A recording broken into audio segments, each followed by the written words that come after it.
Timnas Indonesia U23 siap tempur di kualifikasi Piala Asia 2026. 10 pemain naturalisasi bakal gabung.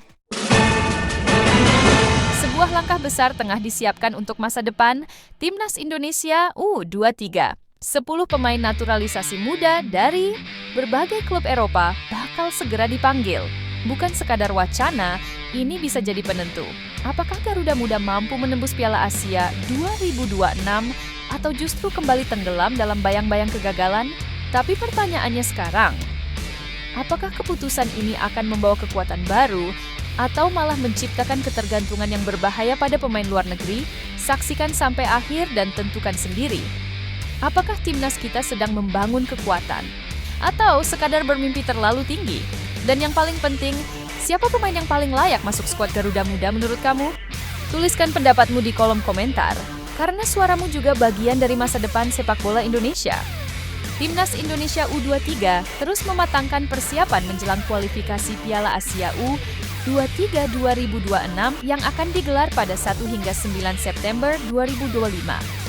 Di bawah arahan pelatih Gerald Vandenberg, tim Garuda Muda diproyeksikan makin solid dengan rencana pemanggilan 10 pemain naturalisasi tambahan.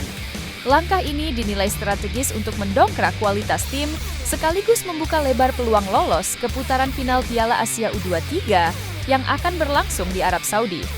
Apakah ini keputusan yang tepat atau seharusnya fokus ke pembinaan pemain lokal? Siapa yang masuk radar? Sejumlah nama sudah masuk daftar buruan, termasuk Marcelino Ferdinand, Ivar Jenner, Justin Hubner, dan Rafael Struijk. Mereka dikenal loyal meski bermain di luar negeri dan sudah punya pengalaman membela Garuda. Tak hanya itu, nama-nama seperti Danny van den Heuvel asal klub Brugge, Kane van Uvelen asal FC Volendam, Sepp van der Heijden dari Vitesse Arnhem, serta Miliano Jonathans yang bermain di FC Utrecht juga masuk radar PSSI. Lini belakang, tengah, hingga depan bakal semakin dalam jika proses ini berjalan lancar. Menariknya, beberapa dari mereka telah menyatakan siap jika dipanggil. Danny van den Heuvel dan Kane van Uvelen bahkan menyatakan kesediaannya membela Merah Putih. Jika benar bergabung, akankah posisi pemain lokal tergeser? Bagaimana pendapat kalian? Apakah keberadaan pemain diaspora ini akan memperkuat atau justru merusak keseimbangan tim yang sudah terbentuk menuju masa depan timnas yang lebih cerah? PSSI menegaskan, pemain diaspora U23 tidak hanya diproyeksikan untuk sukses jangka pendek. Mereka juga dianggap sebagai bagian dari rencana besar membangun fondasi kuat bagi timnas Indonesia senior. Nama-nama seperti Mauro Zylstra dan Delano van der Heijden juga ikut disebut-sebut sebagai pengisi sektor serang.